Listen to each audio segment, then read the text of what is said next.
오늘 이 말씀을 여러분들이 듣고 하나님의 큰 은혜가 임할 수도 있고 시험이 임할 수도 있습니다. 항상 우리는 항상 둘 중에 하나입니다. 은혜 받든지 시험 들든지, 그죠? 기왕이면 시험 들지 말고 은혜 받을 수 있는 여러분이 되시기를 축복합니다. 스데반이 하나님의 말씀을 전할 때 은혜 받고 회개하느냐 아니면 돌을 들어 스데반을 쳐 죽이느냐, 둘 중에 하나죠. 그러니까 은혜 받느냐 돌을 들어 사람을 죽이느냐, 이제 그런 것처럼 오늘 이 말씀을 통해서 여러분이 약이 될 수도 있고 큰 복이 될 수도 있고, 아니면 이것으로 말미암아 여러분의 신앙 테스트가 되는 거. 신앙 테스트. 내가 지금까지 10년, 20년, 30년 신앙생활 했는데 이 커트라인을 넘지 못하고 있구나, 내 신앙생활이 이 정도밖에 되지 않는구나 라고 여러분 스스로가 하나님 앞에 진단받을 수 있는 그런 말씀이 바로 오늘 본문 말씀이라고 할 수 있습니다. 근데 마귀는 이렇게 예배 드릴 때, 이제 오늘 이 말씀이 이제 중요한 말씀이, 오늘 본문 말씀이 시험에 걸려 넘어가기 쉬운 말씀이야. 봐라, 목사님 또 헌금 이야기 한다. 이렇게 이제 마귀가 싹 들어와 가지고 여러분 은혜 받지 못하게 해 가지고 이게 복을 받지 못하게 하는 건 마귀가 하는 일이야. 그러니까는 마음속에 싹 그런 마음이 들어오면 이건 마귀가 나에게 지금 은혜 받지 못하게 하는구나, 그렇게 생각하시고 하나님의 말씀을 하나도 빠짐없이, 너무나 중요한 말씀이다 생각하시고 여러분이 다 아멘으로 마음에 받을 수 있기를 주님의 이름으로 축복합니다. 할렐루야. 자, 하나님은 오늘 우리가 어떤 마음을 가지고 살아가기를 원하시는가? 엄마가 자녀들에게 사랑하는 나의 자녀야, 너가 이렇게 살아주기를 원한다 라고 하는 부모가 자식을 향한 그 마음과 같이, 하나님은 하나님의 자녀인 우리에게 내 사랑하는 자녀들이 이렇게 살아줬으면 좋겠다 라고 하시는 하나님의 마음이 무엇일까? 어떤 마음을 가지고 우리가 살아가기를 원하시는가? 좀 더 구체적으로 이야기를 드려서 말씀을 드리면, 여러 가지 하나님은 이런 마음을 가지고 너희들이 살아가기를 원해 라고 생각하지만, 오늘 크게 두 가지로 하나님은 이렇게 살아가기를 원하신다. 첫째는 오늘 우리는 하나님의 은혜를 깨닫고 살아가기를 원하신다 라고 하는 것입니다. 하나님의 은혜를 이 세상 사는 동안에 깨닫고 하나님의 은혜가 얼마나 큰지 그것을 깨닫고 살아가기를 원하시는 겁니다. 여러분, 하나님의 은혜가 얼마나 큽니까? 그 은혜를 깨닫고 그 하나님이 나에게 주신 은혜를 생각하며 하루하루를 살아가면 그 은혜로 살아가는 사람의 삶은 틀립니다. 틀린 거예요. 이건 철든 사람의 삶이라고 할 수가 있는 거지요. 에베소서 2장 8절, 에베소서 2장 8절에 보면 이렇게 말씀하고 있습니다. 너희는 그 은혜로 인하여 믿음으로 말미암아 구원을 얻었나니 너희에게서, 이것은 너희에게서 난 것이 아니요 하나님의 선물이라. 구원받은 것은 너희들이 노력해서 얻은 것이 아니라 하나님의 뭐라 그랬어요? 선물이라고 이야기했습니다. 하나님의 선물이라. 사도 바울은 처음에는 자기가 누군지 몰랐습니다. 우리가 알기로는 사도 바울은 가말리엘 문화에서 최고의 학문과 교육을 받은 사람입니다. 그리고 이 사도 바울은 베냐민 지파 누굽니까? 이스라엘의 초대 왕족 출신, 이스라엘의 초대 왕의 그 왕족 출신이 바로 사도 바울이었습니다. 그래서 그는 유대인 중에 유대인이라고 자처하고 있는 사람입니다. 그래도 우리 집안이 이스라엘의 초대 왕을 지낸 분이야. 난 그 지파에 속해 있는 베냐민 지파야 라고 자부하는 사람입니다. 또 사도 바울은 어떤 사람입니까? 바리새인 중에 바리새인이다 라고 자처했습니다. 그 말이 무슨 말입니까? 나는 이 세상을 사는데 하나님의 말씀대로 사는 사람이야. 율법을 갖다가 나한테 적용을 하더라도 나는 율법에 하나도 율법을 범한 자가 아니야. 나는 율법을 온전하게 지키는 사람으로 살아갔다고 하는 그 말이 바리새인 중에 바리새인이라고 하는 말로 표현을 했습니다. 나는 율법으로 흠이 없는 자로다. 율법에 흠이 없대요. 얼마나 완벽하게 하나님의 말씀대로 산다고 자처한 사람입니까? 사도 바울은 또 세상 사람들이 부러워하는 로마의 시민권을 가지고 있는 사람이었습니다. 자, 여러분, 우리가 아는 세상적으로는 부족한 것이 없는 사람이다 라고 하는 말입니다. 자, 그런데 그런 바울이 자신이 예수 믿고 구원받고 보니까 예수님을 만나고 그 예수님으로 말미암아 자신이 구원받은 것을 생각하고 나니까 내가 이렇게 구원 얻은 것은 내가 가진 인간적인 장점, 내가 지금 가지고 있는 이스라엘에서 누구도 나만큼 지금 부러워할 만한 모든 것을 갖춘 이런 사람, 이런 사회적으로 부러워할 것들이 때문에 내가 구원받은 것이 아니로구나. 아, 예수를 믿고 나니까 내가 구원받은 것은 이렇게 세상적인 장점이 많기 때문에 내가 구원받은 백성이로구나 라고 하는 것을 깨닫게 되고, 하나님의 은혜가 아니면 자기는 구원받을 수가 없었구나. 내가 세상적으로 아무리 장점이 많고 세상적으로 아무리 내가 흠이 없고 하나님의 말씀을 잘 지킨다고 내가 그렇게 바리새인 중에 바리새인이라고 자랑하지만, 이 구원이라고 하는 것은 그것 때문에 되는 것이 아니었구나. 구원은 하나님의 선물이었구나 라고 하는 것을 사도 바울이 그것을 말씀하고 있습니다. 다른 말로 표현하면 나는 도저히 인간적인 어떤 자격으로는 구원 얻을 수 없는 사람이고, 인간적인 힘으로는 죄인 중에 괴수고, 인간적인 자격으로는 하나님 앞에 나갈 수 없는 그런 나를 이렇게 구원받은 자가 되고 하나님의 자녀가 되고 천국 백성이 된 것은 예수님을 구주로 믿는다라고 하는 그 고백 하나로 하나님이 나를 구원해 주셨구나 라고 하는 것을 사도 바울이 깨닫게 됩니다. 하나님의 은혜로 나를 구원해 주지 않았다고 하면 나는 아무 가치 없는 존재라고 하는 말입니다. 오늘의 지금 내가 있는 것은 다 하나님의 은혜라고 하는 것입니다. 하나님의 은혜. 여러분도 그렇게 믿습니까? 하나님의 은혜라고 생각하십니까? 내가 지금 이렇게 살아가는 것, 내가 지금 이렇게 하나님의 전에 나와서 예배드리는 것 자체, 내가 그래도 먹고 살 만큼 살아가는 것 자체가, 내가 공부하고 노력해서 좋은 직장 들어가서 먹고 살고 있다? 여러분, 그것이 아니라 하나님의 은혜가 아니면 내가 지금 오늘 이 시간 이렇게 우리 가정과 내 삶을 지금 살아갈 수 없는 존재가 되었다. 이것이 모두가 하나님의 은혜라 라고 하는 그것이 진심으로 신앙 고백적으로 하나님 앞에 내가 지금 드려지고 있는가? 두 번째는 그 은혜로 살게 된 우리는 이제 보상이 아닌 보답하는 인생으로 살기를 원하십니다. 보답하는 인생으로 살기를 원하시는 거예요. 어떤 농부가 과일나무를 심어서 계속 정성을 들여서 김도 매주고 거름도 주고 이제 그러면서 이 과일나무를 정성을 다해서 키웁니다. 그죠? 키우죠?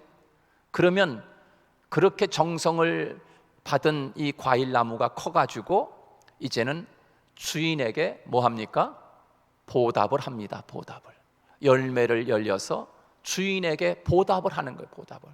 스스로 보답을 합니다.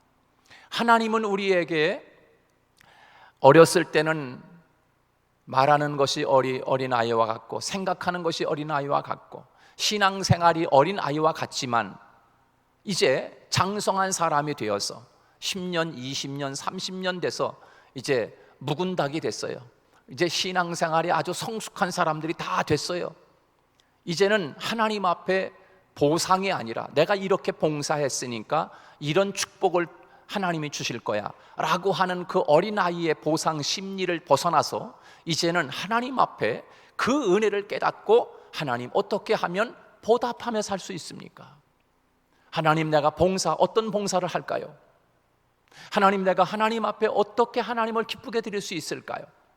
이제는 보상받기 위한 신앙생활이 아니라 초보적 신앙생활이죠. 이제는 하나님 앞에 무엇으로 보답할꼬?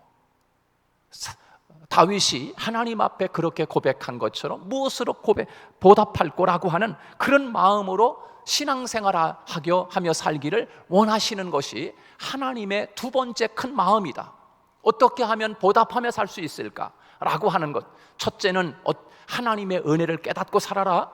두 번째는 어떻게 하면 하나님 앞에 보답하며 하나님을 기쁘게 해드리며 하나님의 영광을 위하여 먹든지 마시든지 무엇을 하든지 다 하나님의 영광을 위하여 살아가기를 원하시는 것이 하나님의 뜻이고 하나님의 마음입니다. 자, 여러분, 이것이 오늘 우리가 읽은 본문 말씀입니다. 본문 말씀. 보답하며 살기를 원하는 거예요.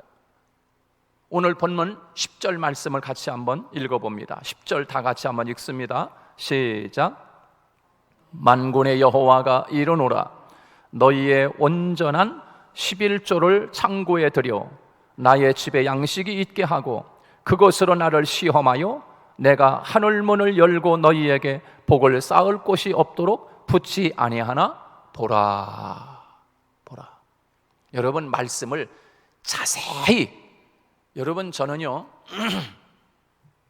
이 본문 말씀, 헌금에 대한 설교는 가끔씩 그냥 중간중간 제가 많이 했지만 말라기 3장 이 말씀을 의도적으로 본문을 정해서 설교하는 것은 제가 하늘문 교회에 온 지 8년입니다. 8년 만에 처음 하는 것입니다. 아니, 제 목회에 처음 하는 것입니다. 처음. 제가 목회 거의 30년 했습니다. 30년 목회에 이 말라기 3장 10절 말씀은 뭐 중간중간 설교 중에 많이 했겠지만, 그러나 이 본문을 일부러 택해가지고 의도적으로 들어라, 좀 성도들이여 들어라, 그리고서 의도적으로 이 본문을 선택하고서 설교하는 것은 제 기억으로는 처음이에요. 처음. 30년 만에 처음이라니까. 근데 제가 이 말씀을 준비하면서요, 제가 얼마나 하나님 앞에 큰 죄를 졌구나, 죄를 지은 목사구나, 이런 걸 깨달았어요. 제가 이 말씀을 준비하면서. 자, 여러분, 10절 말씀 너무나 잘하는 말씀, 여러분들 많이 아주 귀가 따갑도록 들은 거예요. 여러분, 그죠? 들으면 뭐해? 실천을 안 하는데. 여러분, 온전한 11조를 드리라는 것입니다. 오늘 저는 이 본문 말씀 본문으로 잡아서 설교하기도 힘들어. 왜? 좋은 설교해야 성도들이 듣기 좋아하지. 그러니까 이게 목사의 이 고민이 여기 있는 거예요. 선지자의 고민이 여기 있어요. 백성들에게 좋은 이야기, 달콤한 이야기만 해주면 얼마나 좋겠어. 아이고, 우리 설교 잘하네, 선지자님 설교 잘해요. 우리 목사님 설교 최고야. 웃기는 이야기나 하고 재미있는 이야기나 하고 좀 듣기 좋은 이야기만 하면은 얼마나 좋겠어. 박수갈채 받고. 그런데 이 듣기 싫은 설교를 지금 이거 하는 사람도 힘들고 말씀을 듣는 우리도 힘든 거라. 그러니 여러분, 오늘 이 말씀이지만, 그런 말씀이지만 오늘 역순으로 오늘 정말 듣기 좋은 설교네, 정말 들어야 할 설교를 우리가 들었네, 이렇게 여러분이 알아들을 수 있기를 주님의 이름으로 축복합니다. 그러면 복음을 전하는, 말씀을 전하는 저도 덜 마음에 부담이 되고 또 듣는 여러분도 복이 될 줄로 믿습니다. 자, 우리들이 신앙생활하면서 너무 보상 심리, 이 보상받는 신앙생활에 익숙해져 있는 것 아닌가? 우리는 너무 보답하는 신앙생활이 너무 인색한 것은 아닌가?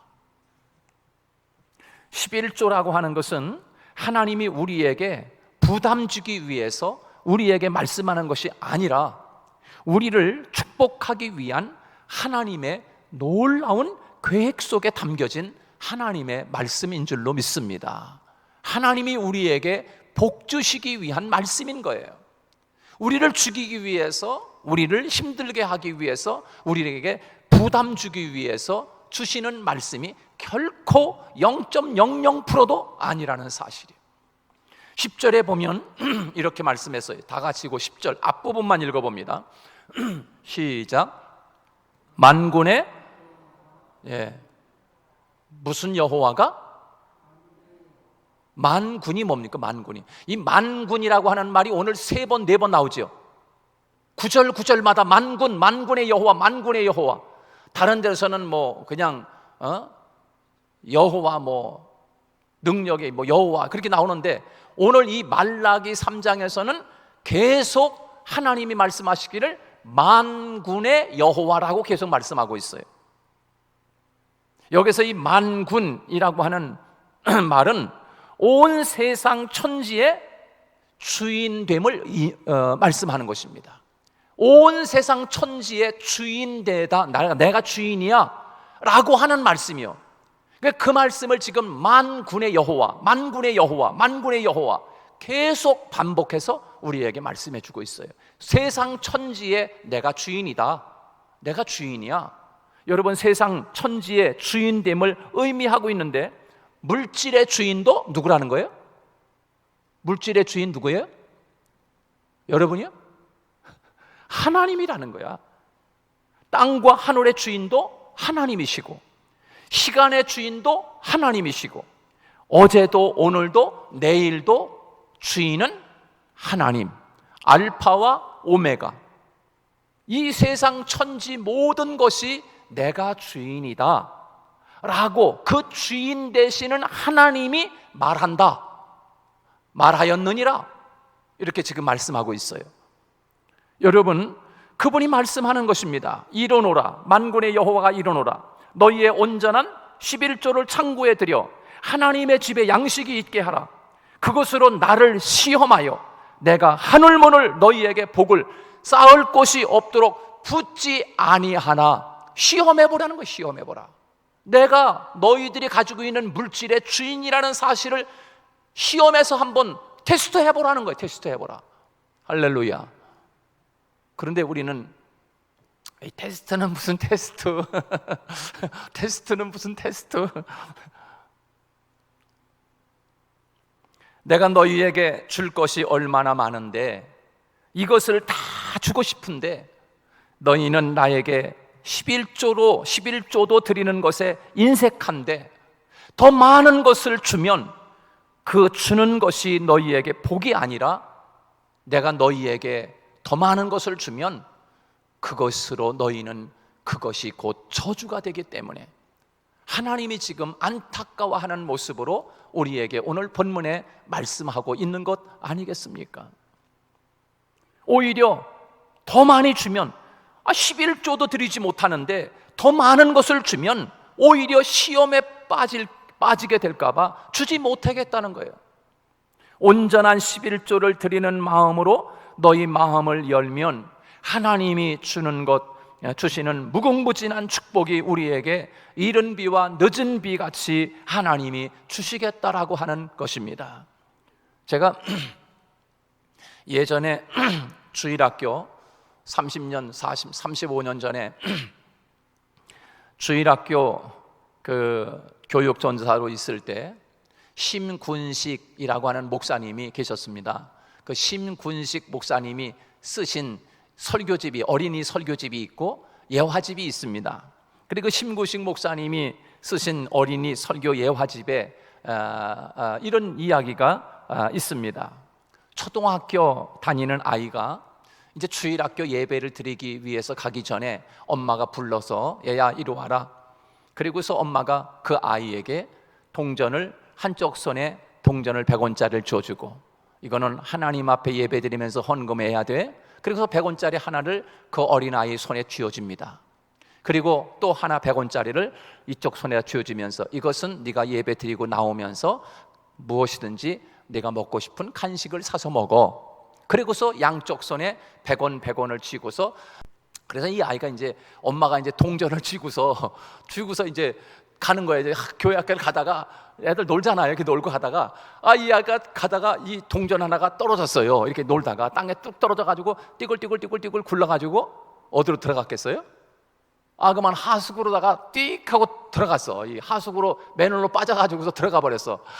그러니까 이 아이가 기겁을 해가지고서 그러다가 이게 이제 똑 빠져가거든요. 그러니까 이 아이가 이제 그 맨홀에 앉아가지고 저걸 어떻게 찾지? 그 하수구정으로 들어갔으니 어떻게 찾아요, 여러분? 100원짜리 하나가. 그 한참 여러 쳐다보고 저리 쳐다보고 새로다가 쳐다보다가 도저히 안 되겠나 보지. 이 아이가 일어나면서 이렇게 이야기합니다. 하나님의 헌금이 떨어졌네. 2개 중에서 하나가 뚝 떨어졌는데, 이 아이가 이제 거기서 일어나면서 뭐라고 이야기하냐면, 하나님의 동전이 떨어졌네. 그러고서 일어나는 거야. 그 예화가 거기 있어요. 예화가. 여러분,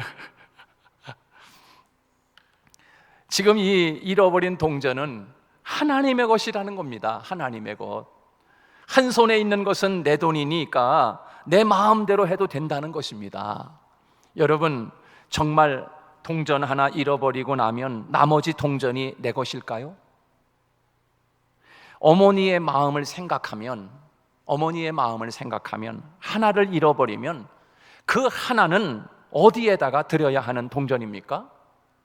잃어버렸으니까 너 간식 없어. 이제 하나님 앞에 드리고 나서, 그리고 이 돈은 간식 먹을 돈이야. 그러니까 드리지 못하면 간식 없어. 어머니의 마음은 그런 마음인 거예요. 그러면 이 아이가 지금 동전 하나를 잃어버렸는데 가지고 있는 나머지 동전 하나가 자기 거냐 말이죠. 하나님의 것이 하나님 앞에 드려야 돼. 하나님 앞에.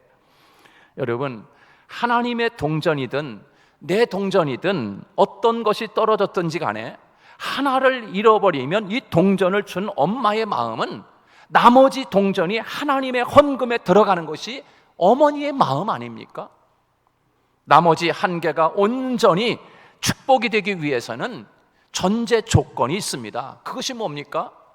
동전 2개 중에서 하나가 온전히 하나님께 드려졌을 때 나머지 하나가 온전한 내 것이 되는 거예요. 내 것이 되는 거예요. 하나님 앞에 온전한 11조를 드리고 나면 내게 있는 나머지 전 재산이 다 내 것이, 내게 주시는 축복의 분량이 되는 것입니다. 그런데 하나님께 드려야 하는 그것을 드리지 않으면 내게 있는 모든 것이 다 아직 내 것이 아니라는 거예요. 내 것이 아닌 거예요. 그것은 다 하나님의 것인 거예요. 온전한 11조를 드리는 순간 내게 남아있는 모든 것이 다 내 것이 되는 것입니다. 그래서 하나님은 내게 있는 모든 것을 축복으로 받아 누리게 하기 위해서 하나님의 것을 하나님에게 드리라는 것입니다. 용혜헌 목사님이 계시는데 그 목사님이 유머스러운 이야기를 참 잘하십니다. 그리고 시도 참 잘 쓰시는 목사님이세요. 그분이 웃음보따리라고 하는 유머집을 썼는데, 웃음보따리, 거기에 11조와 관련된 유머가 있습니다. 무슨 유머인가 하면 어떤 사람이 한 목사님에게 찾아와서 묻습니다. 목사님 교회 교인이 몇 명입니까? 그거 왜 그래? 우리 교회 교인이 150명이지. 그래요? 그럼 목사님 교회는 그러면 그 150명 교인 중에서 11조 내는 사람이 몇 분이세요? 몇 명이나 11조 합니까? 라고 물어봤어요. 그랬더니 그 목사님이 하는 말씀이, 우리 교회 150명 100% 11조 합니다. 그렇게 대답을 해요. 그러니까 이 물어보던 목사님이, 네? 아니 어떻게 150명 교인 중에서 150명이 11조를 합니까? 그러면서 깜짝 놀래가지고서, 아니 어떻게 그렇게 신앙생활을 잘합니까? 그러면서 이렇게 이야기했어요. 그때 이 목사님이 웃으면서 이렇게 대답을 합니다. 50명은 본인의 손으로 하나님 앞에 11조를 드리고 나머지 100명은 하나님이 거두어 가십니다. 그래서 100% 우리는 150명 다 11조 합니다. 그렇게 이야기하는 거예요. 본인이 11조 하는 사람은 50명, 그리고 하나님이 거두어 가시는 11조 100명. 그래서 우리는 150명 전체 다 하나님 앞에 11조를 드리고 있습니다. 여러분, 무서운 말씀이지 않습니까? 좀 웃음 보따리에 나오는 예화지만 굉장히 무서운 말씀이요. 여러분, 하나님은 하나님의 것을 빼앗기지 않습니다. 우리들이 어떤 꾀를 써도 하나님은 속지 않으십니다. 반드시 거두어 가십니다. 반드시 거두어 가시는 분이에요. 내가 하나님께 드리지 않으면 내게 있는 것은 아직 내 것이 아닌 거예요. 하나님께 온전히 드릴 때 남아있는 모든 것이 온전한 내 것이 되는 것이에요. 어린 아이가 동전 하나를 하나님에게 드리는 순간 나머지 동전 하나는 이 아이가 어떤 간식을 사 먹어도 괜찮습니다. 자기 것이기 때문입니다. 동전 하나 잃어버리고 하나 남은 것은 내 것이라고 생각하고 하나님 앞에 드리지 않으면 그것은 자기 것이 아니라는 거예요. 아직 그것은 어머니의 마음을 따르면 하나님의 것입니다. 내가 하나님 앞에 드리면 그것이 참으로 축복으로 이어지지만 하나님의 것을 내가 하나님 앞에 드리지 않으면 하나님은 하나님의 것을 도둑질 당하지 않습니다. 하나님은 결코 도둑질 당하지 않습니다.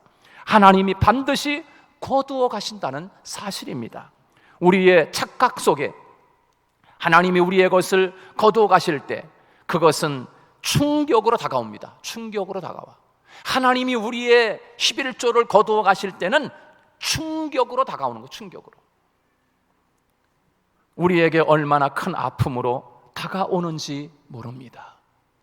여러분, 누가복음 12장에 보면요, 어리석은 부자 이야기가 나옵니다. 그해 농사를 지었는데 얼마나 농사가 잘 되었는지 이 부자가 지금 있는 창고에 농산물을 다 넣을 수가 없으니까 다른 창고들을 또 많이 지어가지고 그 농사가 너무너무 풍년들어서 그냥 그 창고마다 꽉꽉 먹을 것을 재어놨어요. 그리고서 이제는 이야기합니다. 야, 내 영혼이 이제 내 영혼아, 내게 이제 쓸 것이 많아졌으니 이제 마음껏 먹고 쉬자. 그렇게 이야기합니다. 하나님의 것을 하나님에게 드리지 않는 것입니다. 그리고 마음껏 먹고 쉬자는 거예요. 그때 하나님이 그 어리석은 부자에게 이야기합니다.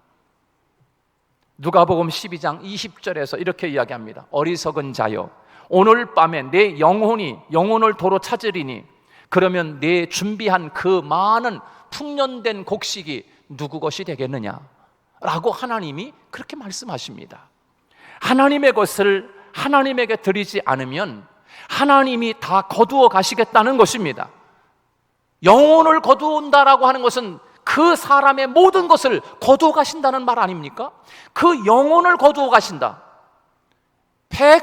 얼마나 많은 수천억의 재산을 모아놓고 빌딩이 많고 기업이 많아도 그 영혼을 취하여 가면 그 모든 것을 다 취하여 가는 것 아니겠습니까?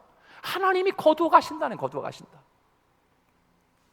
그것을 하나님의 것을 하나님에게 드리지 않으면 우리는 하나님은 결코 그것을 그냥 잊어버리시는 분이 아니라는 거예요. 누가복음 말씀도 무서운 말씀이지만 오늘 여러분 말라기 우리가 읽은 본문 말씀 3장 7절부터 여러분 12절까지 말씀 본문을 보면 제가 이 말씀을 묵상하면서 여러분 8절 9절 한번 같이 읽어봅니다. 8절 9절 다 같이 시작. 사람이 어찌 하나님의 것을 도둑질하겠느냐? 그러나 너희는 나의 것을 도둑질하고도 말하기를 우리가 어떻게 하나님의 것을 도둑질하게 하였나이까 하는도다. 이는 곧 11조와 봉헌물이라. 9절 시작. 너희 곧 온 나라가 나의 것을 도둑질하였으므로 너희가 저주를 받았느니라. 그렇게 말씀하고 있어요. 11조를 하나님에게 드리지 않는 것을 하나님은 도둑질했다고 이야기합니다. 여러분, 우리 자녀들에게 우리 부모님들이 무엇인가를 준비한다고 하면 가장 우리 자녀들에게 선한 것, 가장 좋은 것을, 아름다운 것을 주는 것이 부모의 마음 아니겠습니까? 그런데 여러분, 우리 부모님들이 하나님의 것을 하나님에게 드리지 않고 그것으로 자녀들을 먹인다고 하면, 정말 죄송한 말씀입니다만 여러분의 자녀들을 무엇으로 먹이는 겁니까? 내가 하나님의 것을 도둑질한 것으로 자녀들을 지금 먹이고 기르고 있다는 거예요. 도둑질해서 내 자녀를 잘 키우겠다? 도둑질해서 내 아이를 키우겠다라고 하는 거예요. 저는 이 말씀을 준비하면서요, 정말 제 마음속에 나 하나님 앞에 큰 죄를 졌구나, 그런 생각이 들었어요. 정말로 11조는 나와 하나님과의 관계를 넘어서서 자녀들에게까지 영향을 미친다는 거예요. 하나님 앞에 정확한 온전한 11조를 드리지 않는 것은 하나님의 것을 도둑질하는 것이고, 그렇게 하나님의 것을 도둑질한 것으로 자녀들을 먹이고 입히고 키운다고 하면 도둑질한 것으로 자녀들을 입히고 먹이고 키운다고 하는 뜻이에요. 여러분, 나도 모르는 사이에 내가 내 자녀를 도둑의 자녀로 만드는 것이 되고 맙니다. 지금 드리는 이 설교는 정말 하기 힘든 말씀입니다. 목회자의 고민, 선지자의 고민이 바로 여기에 있어요. 그런데 이것을 말하지 않으면 우리 한원문교회 성도들의 가정을 도둑의 가정으로 만들고, 우리 성도들의 가정의 자녀들을 도둑질해서 키우는 자녀들이 되고 말 거다라고 하는 생각을 제 마음속에 간직했어요. 이걸 가르쳐야 되겠다, 제대로 가르쳐야 되겠다. 우리 성도들이 11조를 하나님 앞에 드리지 않으면 하나님의 것을 도둑질해서 그 도둑질한 것으로 내 자식을 먹이고 내 자식을 지금 키우고 있구나, 성도들을 도둑 가정으로 지금 키운다고 하면 내가 얼마나 큰 죄인인가, 그런 생각을 했어요. 여러분, 이거 그냥 여러분 오늘 그냥 헌금하는 소리로만 여러분 듣지 마세요. 제가 헌금하는 소리 매주를 하고 있어. 매주일 헌금 기도하면서도 하고 있고 다 하고 있어. 근데 오늘 이 말씀은요, 정말 충격적인 말씀인 거예요. 제가 목사지만 이 본문 말씀을 의도적으로 제가 피해가요. 설교 안 하려고, 의도적으로. 근데 제가 충격을 받은 것이, 이 말씀을 본문을 정해놓고 묵상을 하면서 제가 얼마나 하나님 앞에 회개했는지 몰라. 나는 진짜 우리 성도들에게 부담된다고 이 설교 본문을 피해간 거에 대해서 하나님 앞에 죄가 되더라니까. 죄가 돼. 그러니까 여러분들이 오늘 이 말씀은 정말 충격으로 받아야 돼. 충격으로. 이렇게 질문할 수 있지 않습니까? 하나님, 저는 직업이 없는데요, 저는 직장도 없는데 어떻게 11조를 드립니까? 그렇게 질문할 수 있어요. 그러나 생활에 11조를 드려야 합니다. 생활비 100만 원 받으면 그 100만 원 받은 것 중에서 정확하게 11조를 드려야 돼요. 하나님 앞에. 그래야 그 나머지가 내 것이 되는 거예요. 사랑하는 여러분, 하나님은 온전한 11조를 드릴 때, 오늘 말씀은 구체적으로 말씀합니다. 온전한 11조를 드릴 때 하나님이 어떻게 축복해 주시겠다고 말씀하시는가? 첫째, 어떤 축복을 주시는가? 11절, 12절 말씀인데요, 다 같이 한번 읽습니다. 시작. 만군의 여호와가 이르노라, 내가 너희를 위하여 메뚜기를 금하여 너희 토지 소산을 먹어 없애지 못하게 하며 너희 밭에 포도나무 열매가 기한 전에 떨어지지 않게 하리니. 그 다음에 12절 시작. 너희 땅이 아름다워짐으로 모든 이방인들이 너희를 복되다 하리라. 만군의 여호와의 말이니라. 그렇게 말씀했어요. 세 가지 축복이요. 메뚜기가 우리의 소산을 먹지 못하게 하겠다. 메뚜기는 우리의 가정에 좋은 것들을 앗아가는데 그것을 메뚜기라고 오늘 표현하고 있습니다. 메뚜기는 우리의 가정에 좋은 것들을 다 빼앗아가는 것을 상징하는 것입니다. 두 번째, 그것을 메뚜기를 막아주겠다는 거예요. 두 번째, 네 포도 열매가 기한 전에 떨어지지 않게 하겠다. 이것은 네 손이 수고한 대로 먹게 하겠다는 것입니다. 손이 수고한 대로. 여러분 직장 생활 하잖아요. 수고하잖아요. 그 수고한 대로 먹게 하겠다.